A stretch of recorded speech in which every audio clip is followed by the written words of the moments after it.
Hi നമസ്കാരം. നമ്മുടെ sports Keralam ചാനലിലേക്ക് ഒരിക്കൽ കൂടി സ്വാഗതം.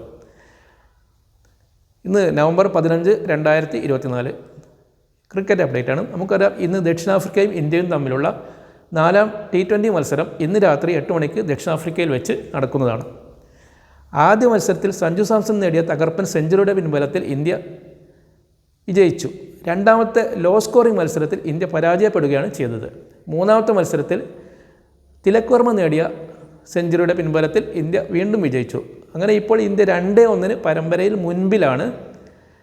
ഇനി 4ാമത്തെ മത്സരത്തിൽ വിജയിക്കുകയാണെങ്കിൽ ദക്ഷിണാഫ്രിക്കയ്ക്ക് പരമ്പര സമനിലയിലാക്കാം. ഇന്ത്യ ജയിക്കുകയാണെങ്കിൽ ഇന്ത്യക്ക് 3-1 സമനില പരമ്പര സ്വന്തമാക്കാം. സാധാരണഗതിയിൽ അതുവരെ കളിക്കാൻ ചാൻസ് കിട്ടാതിരുന്ന കളിക്കാർക്ക് അവസരം കൊടുക്കുകയാണ് ചെയ്യാറുള്ളത്. എന്നാൽ സഞ്ജു സാംസണെ സംബന്ധിച്ചിടത്തോളം ആദ്യ മത്സരത്തിൽ സെഞ്ചുറി നേടുകയും പിന്നീടുള്ള 2 മത്സരത്തിൽ 0-ന് പുറത്താവുകയും ചെയ്തതുകൊണ്ട് തന്നെ ഇന്നത്തെ മത്സരത്തിൽ പങ്കെടുക്കുന്നത് സംബന്ധിച്ചിടത്തോളം നിർണായകമാണ് അദ്ദേഹത്തെ സംബന്ധിച്ചിടത്തോളം.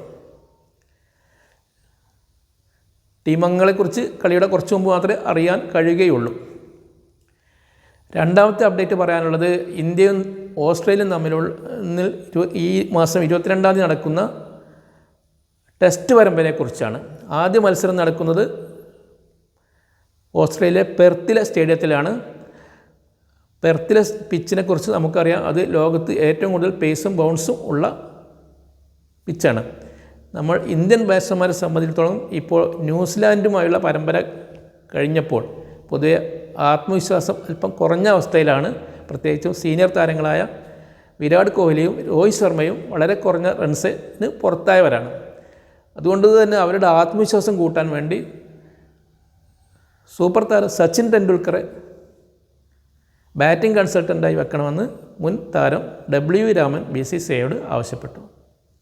മറ്റൊരു അപ്ഡേറ്റ് പറയാനുള്ളത് മുഹമ്മദ് ഷാമിയെക്കുറിച്ചാണ്. നമുക്കറിയാം, അദ്ദേഹം കഴിഞ്ഞ നവംബറിൽ നടന്ന, ഒരു വർഷം മുമ്പ് നടന്ന ലോകകപ്പ്, ഏകദിന ലോകകപ്പിന് ശേഷം ഇന്ത്യക്ക് വേണ്ടി കളത്തിലിറങ്ങിയിട്ടില്ല.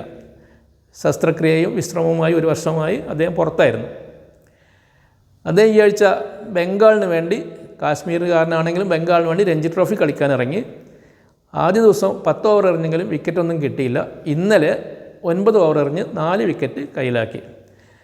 അദ്ദേഹത്തിൻ്റെ ബൗളിംഗ് കരുത്തിൽ മധ്യപ്രദേശിനെ 167 റൺസിന് പുറത്താക്കി. കഴിഞ്ഞ മത്സരത്തിൽ മധ്യപ്രദേശ് 600-ലധികം റൺസ് എടുത്തിട്ടുണ്ടായിരുന്നു. അതുകൊണ്ട് തന്നെ ഈ മത്സരത്തിന് ശേഷം അദ്ദേഹത്തിൻ്റെ ഫിറ്റ്നസ് ഒന്നുകൂടി വിലയിരുത്തിയതിന് ശേഷം ഇപ്പോൾ അടുത്ത ആഴ്ച നടക്കാൻ പോകുന്ന ഓസ്ട്രേലിയൻ പര്യടനത്തിലെ ഇന്ത്യൻ ടീമിൽ ഉൾപ്പെടുത്തണമെന്ന് തീരുമാനിക്കുമെന്നാണ് BCCI പറഞ്ഞതായി ദേശീയ മാധ്യമങ്ങൾ റിപ്പോർട്ട് ചെയ്തു. നമുക്കറിയാം, സഹീർ ഖാനും ഇഷാന്ത് ശർമ്മയ്ക്ക് ശേഷം എല്ലാ പിച്ചിലും വിക്കറ്റ് എടുക്കാൻ കഴിയുന്ന 2 താരങ്ങൾ ഉള്ളത് ഒന്ന് ജസ്പ്രീത് ബുംറയും മുഹമ്മദ് ഷാമിയുമാണ്. അതുകൊണ്ട് തന്നെ അദ്ദേഹത്തിൻ്റെ ബൗളിങ്ങിൻ്റെ കാര്യത്തിനെ കുറിച്ച് നമുക്ക് കാത്തിരുന്ന് കാണാം. മറ്റൊന്ന് പറയാനുള്ളത് കേരളവും ഹരിയാനയും തമ്മിൽ നടക്കുന്ന രഞ്ജി ട്രോഫി മത്സരത്തെക്കുറിച്ചാണ്. ഇന്ന് 3ാമത്തെ ദിവസമാണ്.